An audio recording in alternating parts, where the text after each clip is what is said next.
오늘은 여러분들의 질문을 한번 받아보는 시간을 갖기로 했어요. 아무래도 제가 여러분들과 직접 같은 언어로 소통하기가 힘들다 보니까 질문들을 취합하는데 좀 시간이 걸렸는데요. 그래도 여러분들께서 어떤 거에 더 관심을 갖고 어떤 거를 더 궁금해하는지 알 수 있어서 되게 좋았던 것 같아요. 그럼 우선 여러분들의 질문과 그에 대한 답을 보도록 하겠습니다. 제가 얼마 전에 연예인 메이크업 아티스트들의 가장 좋아하는 3가지 팁들을 알려드렸는데요. 그 영상에서 제가 정샘물의 7가지 팁을 알려드리겠다고 말씀을 드렸잖아요. 그래서 그거는 제가 추후에 영상으로 따로 만들 계획이에요. 아마 이 영상 다음 영상이 정샘물의 7가지 팁이 될 것 같고요. 이거에 대해서 왓KH님이랑 아랍어라서 잘 모르겠지만 아무튼 여쭤보셔서 죄송해요.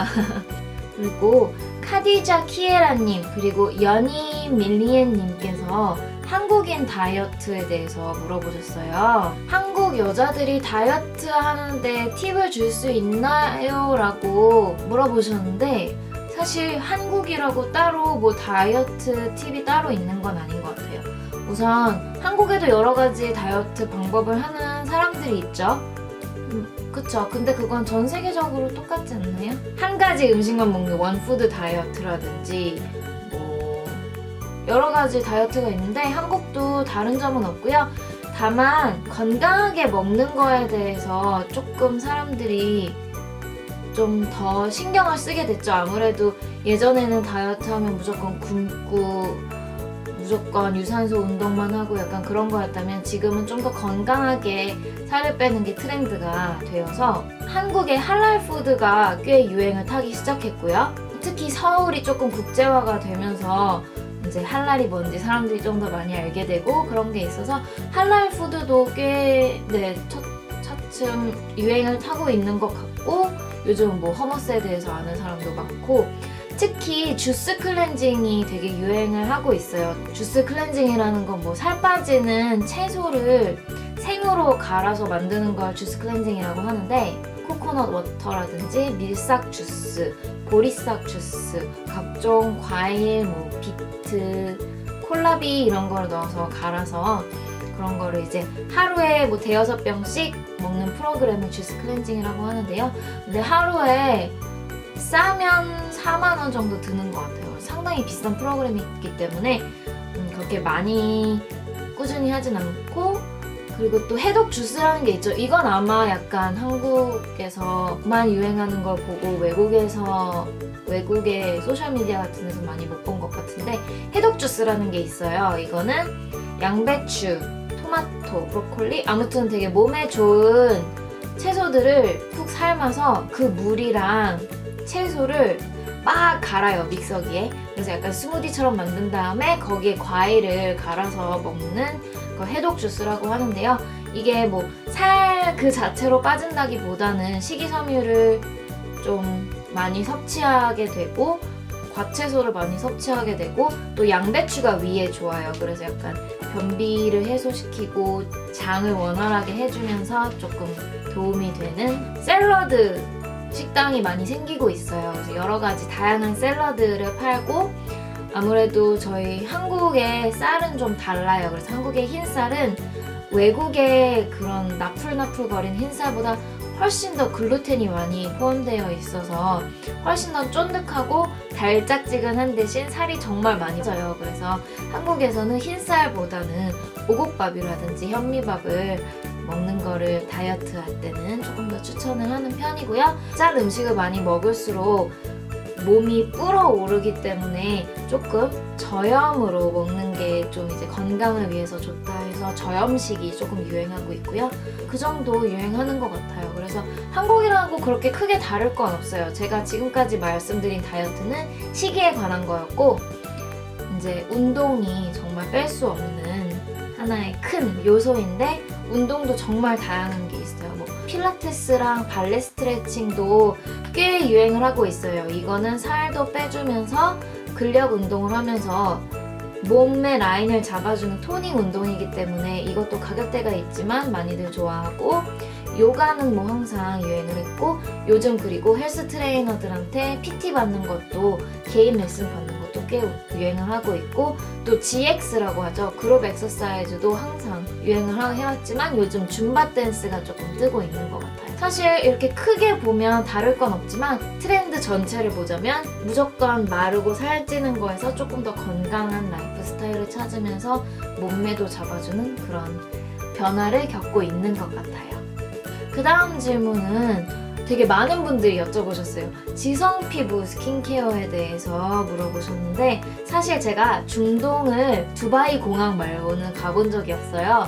근데 제가 상상하기에 중동은 좀 사막지대이기 때문에 많은 분들의 지성 피부가 정말 지성이라기보다는 건조해서 기름이 많이 나오는 지성이 아닐까 하는 감히 추측을 해보는데 우선 지성은 정말 그냥 기름이 많은 경우가 있고 너무 건조한 나머지 피부가 발악을 해서 기름을 뿜어내는 경우가 있어요. 무조건 지성이신 경우에는 오일이 들어가 있지 않은 제품을 사용해 주시는 게 좋고요. 주로 이제 아스트링젠트라고 하죠.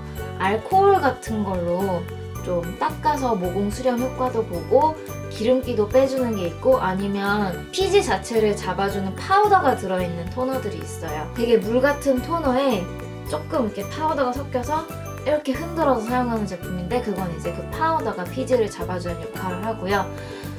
우선 지성 피부이시면 수분 위주로만 넣어주시고 크림 같은 걸 바르실 때는 유분이 들어가 있는 영양 크림보다는 젤 타입의 크림 아니면 오일 프리 크림을 사용하시는 걸 추천드려요. 하이드레이팅, 하이드라, 워터 이런 식으로 수분이 들어간 제품은 꼭 사용하시는 걸 추천해드려요. 화장을 하시는데 좀 걱정이 되신다 하시는 분들은 크림을 발라서 어느 정도 흡수를 시켜주고 얇은 티슈를 한번 살짝 얼굴에 얹어서 살짝 피지만 좀 잡아주시는 것도 좋은 방법이에요. 그 다음에 두 번째 지성 타입은 너무 건조해도 피부가 건조해 하고 기름을 뿜어낼 수가 있어요. 제가 약간 그런 편인데 그러실 때는 토너를 촉촉한 걸 사용해주세요. 살짝 점성이 있어서 하이드레이팅보다는 모이스처라이징이라고 써있는 보습 토너를 사용해주시는 게 좋고요. 에센스나 이런 것도 모이스처라이징 아니면 하이드레이팅해서 수분이나 보습 공급을 도와드리는 거를 사용하시고 오일 컨트롤 이런 건 절대 쓰시면 안 돼요. 무조건 촉촉한 걸 쓰시고 제가 가장 추천해드리는 건 토너를 여러 번 덧바르는 거예요. 한 번 바르고 톡톡톡톡 두드려서 흡수시켜주고 다시 톡톡톡톡 두드려서 흡수시켜주고 이걸 서너 번 하셔서 정말 탄탄하게 안에 수분을 쌓아 놓으시고 하면 피부 안에 수분이 있기 때문에 피부가 기름을 덜 뿜어요. 그래서 화장도 오래가고 피부도 훨씬 오랫동안 촉촉할 수가 있어요. 다크서클 가리기를 많이 여쭤보셨는데 제가 정말 다크서클이 심한데요. 다크서클도 여러 가지가 있어요. 갈색 다크서클이 있고 푸른 다크서클이 있고 아니면 저처럼 아예 피부가 척 이렇게 꺼진 다크서클이 있어요. 우선 갈색 다크서클은 그나마 가리기 제일 쉬운 것 같아요. 그냥 컨실러를 발라주시면 돼요. 근데 컨실러를 발라주실 때 꼭 블렌딩을 잘 해주셔야 돼요. 그래서 손으로 이렇게 하면 두껍게 발리고 지문 자국이 남기 때문에 손으로 바르는 건 추천해드리지 않고요. 얇은 브러쉬로 제품을 최대한 덜어서 톡톡톡톡 얹어주시는 걸 추천해요. 저는 푸르딩딩한 다크서클이에요. 그런 경우는 좀 핑크 아니면 피치색 다크서클 컨실러를 사용하시면 되는데요. 이걸 컬러 코렉팅이라고 해요. 저 같은 경우는 피부가 노랗기 때문에 피치, 연어, 세먼색을 많이 사용하는데 만약에 쿨톤이시거나 얼굴이 많이 창백하신 편이시면 아마 핑크색이 좀 더 잘 맞으실 거예요. 제가 제일 잘 사용하는 건 바비브라운의 코렉터 색상은 피치고요. 조금 더 진한 세먼 색상도 있어요. 아니면 이거 베네피트 이레이즈 페이스트 이것도 코렉터로 사용하실 수가 있어요. 저는 바비브라운이 밀착력이 좀 더 좋아서 더 좋아하는 편이에요. 그 위에 파운데이션이나 컨실러를 아주 얇게 다시 블렌딩 해주시면 되고 절대 손으로 하시지 마세요. 손으로 자꾸 컨실러를 레이어링하면 손에 열기 때문에 화장이 자꾸 벗겨져요. 그래서 충분히 코렉터도 브러쉬로 얇게 밀착을 시켜준 다음에 컨실러를 발라주세요. 여러분들의 질문에 자세히 답하다 보니까 영상이 너무 길어져서 다음 질문들은 2탄에서 보여드릴게요. 다음 편도 관심 가지고 봐주세요. 도움이 되셨다면 좋아요와 공유도 부탁드리고요. 다른 질문이나 요청은 댓글로 부탁드릴게요. 그럼 다음 영상에서 만나요. 안녕!